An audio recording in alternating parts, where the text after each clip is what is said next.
Dans cette vidéo, je vais vous montrer qu'il est possible d'utiliser la programmation Scratch en lien avec le domaine des arts dans le but de créer de beaux projets créatifs avec les élèves. Donc ici, comme vous pouvez voir, ce projet permet de créer ou d'afficher en fait une rosace à l'écran.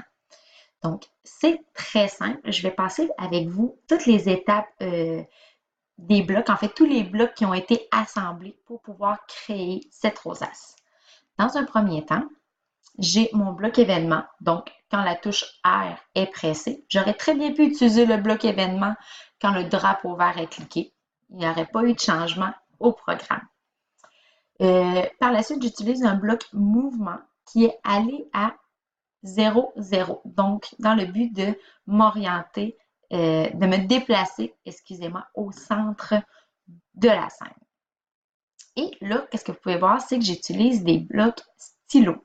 Les blocs stylos, de base, ils ne sont pas dans votre zone de bloc. En fait, c'est une extension qu'on doit installer avec Scratch.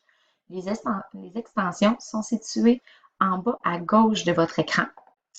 Et vous avez ici le stylo. Dès que vous cliquez sur l'icône stylo, l'extension s'ajoute à votre zone de bloc. Alors, on a ici la catégorie stylo qui vient de s'ajouter. Lorsqu'on utilise le stylo, moi, j'aime bien commencer par effacer tout au départ. Donc, lorsque l'on repart notre programme, on obtient une scène vierge qui apparaît et on recommence à tracer. Sinon, on retrace par-dessus ce qui a déjà été fait.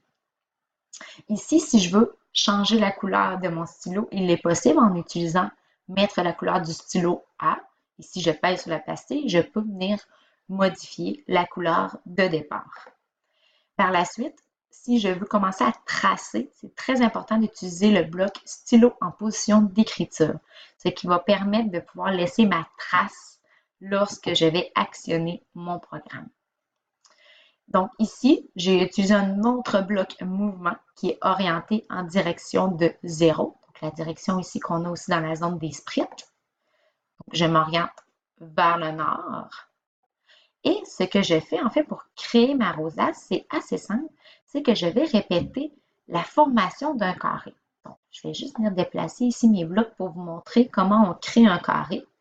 J'ai utilisé une boucle qui répète 4 fois, car mon carré a 4 côtés. J'avance de 100 pas, donc je crée un segment. Je tourne de 90 et j'ajoute 1 à la couleur du stylo. Donc, ça permet de changer la couleur de mon trait à chacun des segments de mon carré. Et si je répète ces 3 actions-là 4 fois, j'obtiens la forme d'un carré.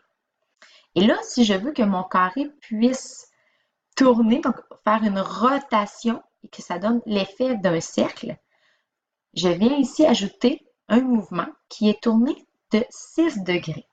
Et là, si je tourne de 6 degrés et que je veux qu'au final, j'obtienne un cercle, je dois répéter ces actions 60 fois, car 6 fois 60 donne 360, qui est le rayon, qui est, excusez-moi, la mesure de l'angle au centre d'un cercle.